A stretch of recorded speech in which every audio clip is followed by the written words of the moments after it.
Alright, today we're back on Snowmobile Repair Detail. We'll be working on this sled right here. I have this one working fairly well so far.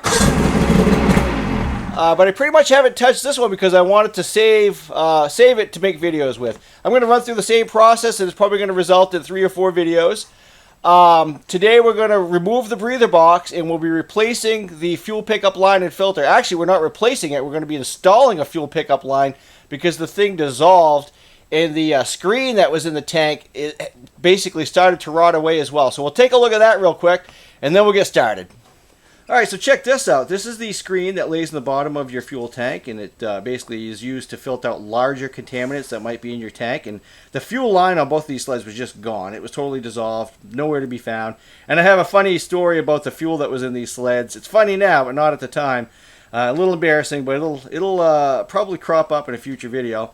This is what it should look like, and you can see that there's no place to really attach the fuel line on this because it is also rotten. Just gone. So I've got some Tygon F404 here, and this is supposed to be pretty good stuff, and it should hold up to being submerged in fuel. Now this fuel had been in here for a while, totally had gone to varnish, it's unmistakable smell, but I don't know if it's just the ethanol that's in the gas or what, but it totally rotted this thing away. I've already fished this out. I thought I'd save you about a half an hour of me trying to play operation, and you know, it's basically one of those spring-loaded pickup tools. I can show you here in just a second. What it looks like.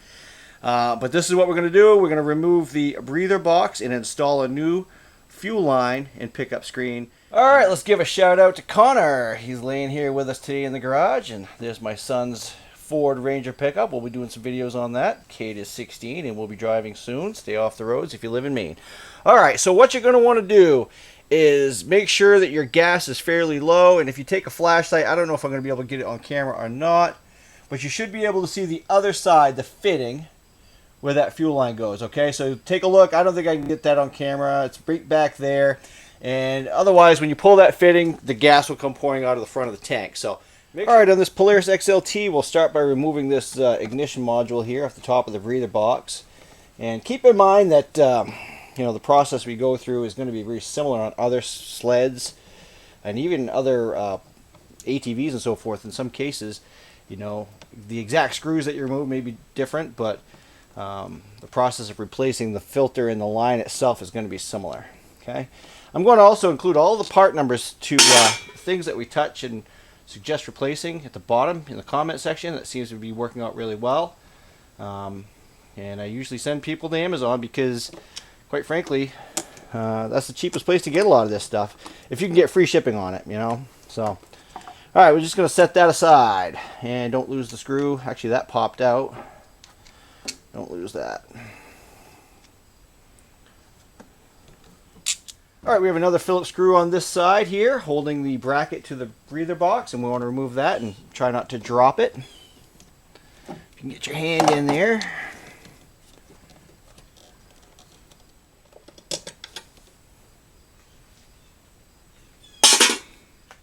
And on the clutch side, we have 2 more Phillips screws here and here. Let's raise this shield to make it a little easier to get to.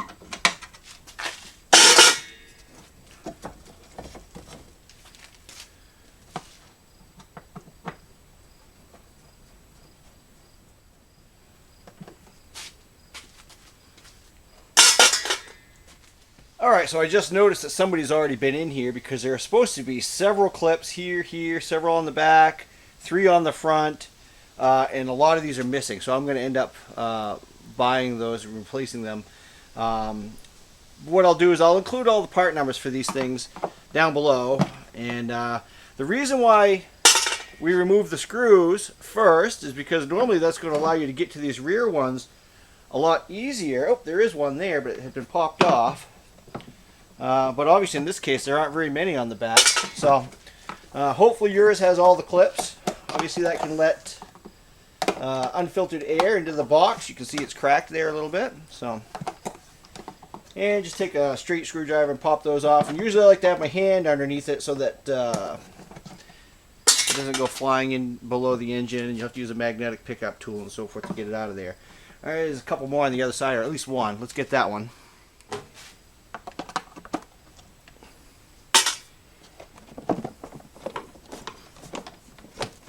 And there is one more in the back, so that's actually not too bad then. I thought the whole back was going to be open. You'll be able to see there's little places where these go.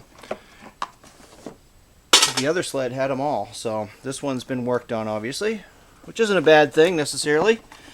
It's nice when you put everything back, but maybe they couldn't get to it because they didn't remove these screws first, so they'd be awful difficult to get to if you couldn't tip this breather box forward, which is why I had you remove those first. Alright, and when you put it back together, make sure you don't forget this piece. Alright, on this triple here we have 3 little air lines, and I'm just going to pull those off. Now just keep in mind, now's the time to replace all hoses, fuel lines, anything that would be dry, brittle, cracked. Now's the time to do it, right? Also fuel filter, 2-cycle oil filter. That'll be another video, but you want to do that when you have the breather box out. Let's go ahead and rip this thing out of there. Alright, so we'll just grab a hold of it, gently pull the boots off the carburetors, lift up on the clutch side here, and pull it out. Alright, you can see here where the fuel line enters the tank. Now, on a different sled, what you could do is locate your fuel filter and just follow the line back. Alright, I'm going to remove that spring clamp here. And again, as I already mentioned, I probably mentioned a few more times, now's the time to replace things. Fuel lines, filters, because you're going to have everything apart. You'll know by pulling, if I pull on this thing and it cracks, the end splits, I'm going to know that it should be replaced. It's actually not too bad. A lot of times what will end up happening is they just become really brittle and kind of no longer flexible, but this one's not bad. So maybe it's been replaced already, and maybe somebody used the wrong type of fuel line in the tank, which is why it dissolves so badly. Okay, I'm going to use a 15mm here on this fitting. Yours obviously may be different. Now, Polaris sells these spring or these compression clamps because obviously this is a really tight fit for a clamp to go through. I found one of them in the other tank, and I could probably reuse it. I'll show you what it looks like, and I'll include a look at that. That's a mess, huh? I'll include a part number, but I'm gonna do my own thing, as I often do. Alright, this is what the clamp looks like that I pulled out of the gas tank, and I've only found one so far. They need to be relatively thin to fit in through the threaded port that we pulled the fitting out of. So I'm going to use this. It's a little larger. I'm going to cut these ears off, and then I'm going to hold everything in place with a little bit of gasket shellac. Let's go ahead and do that. You want to do it away from the sled because you do not want to ignite your fuel vapors. Okay, I'll hold it with some vice grips. And what the idea here is obviously to make this a lot thinner, and you don't want any abrasion points either, so you want to get it as smooth as possible.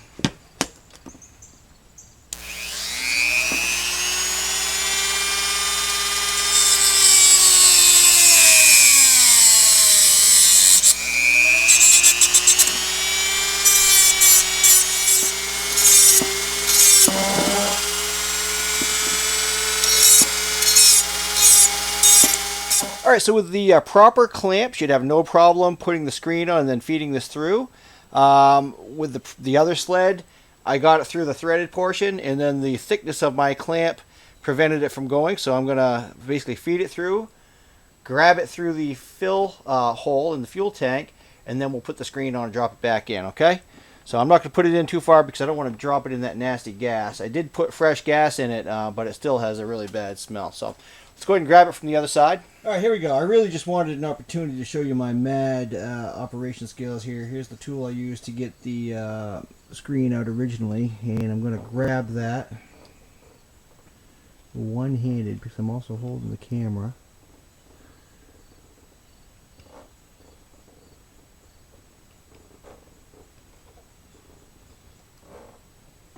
Okay, I got it. Set the camera down.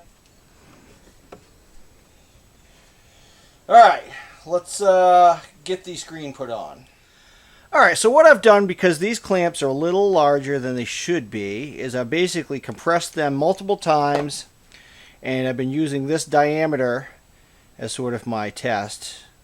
And what happens is I've squeezed it to the point where it needs to expand to fit over this, and I'm going to start by sliding it over that, okay?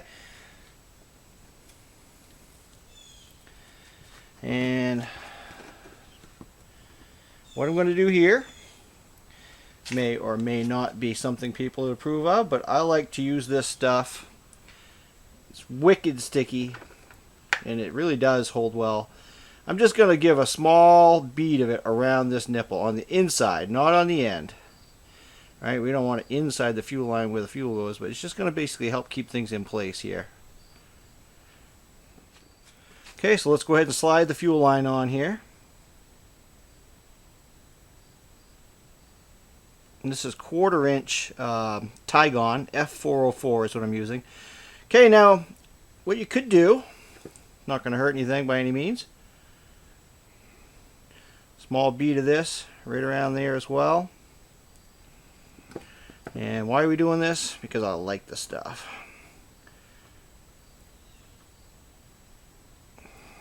And we need to get this clamp to slide over that line.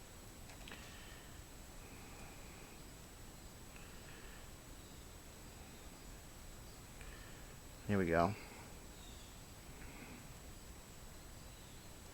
Make sure the line's on all the way. I'm just going to push this up toward the nipple a little bit.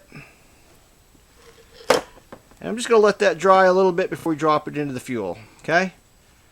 Alright, and that brings us to the age-old question. How much fuel line do you need in the tank? Basically, I read a lot of forums and most people say between 16 and 18 inches. What I did on the other sled was I pushed the fuel line in until I could see it, and it was just about laying flat on the bottom of the tank. So then I pushed it a little bit more, assuring that the screen lays flat on the tank, which is what you want, okay? But you don't want to drive it all the way to the back because your sled's going to sit kind of tipped forward a little bit. Most of the fuel is going to slosh forward when it's resting or sitting on level ground. So if you err on the side of being a little bit longer, you can always fish that out and then reconnect, cut a little off and reconnect the pickup screen. If you cut it too short, the screen may not lay flat. It may tip like this, and then when you get toward the bottom of the tank, you're going to draw air instead of fuel. Does that make sense? It sure does. All right, let's go. Let's see where we're at. And I can see right there. And then I'm just going to push a little bit more. Okay, so I'm going to cut it like right there.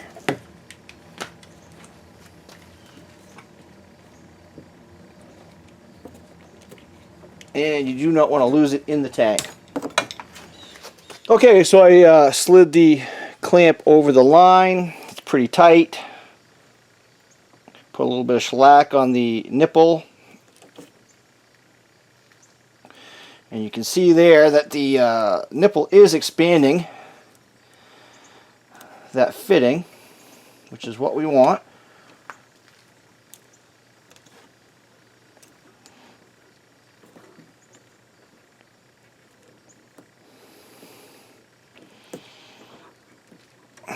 So I think that's going to work just fine. Even those clamps were a little larger than the original. Compressing them, making sure that they're a tight fit on the fuel line, and then once it gets over that nipple, it's going to hold it just fine. Okay, and we're going to wind this in. And again, you're going metal into plastic. Do not strip it. So, all right, so we're going to wind this in until it's snug, but again, don't overdo it. Thanks for watching. Hopefully this video's been helpful. I think next what we'll do, and I may just do it right now, I'm just going to start another video. I think we're going to rebuild the fuel pump. We could do the filters as well, but the fuel pump's more exciting, or more difficult for some, I guess I should say. So let's go ahead and do that. Stick around. I'm going to link to that video at the end of this one. Give me that thumbs up if you found this helpful, and hit that subscribe button. If you're not a subscriber and you like this kind of stuff, be sure to hit that. And have fun. Thanks for watching. Leave questions or comments below, and look for those part numbers down below. That makes things helpful, is what I've been told. Have fun.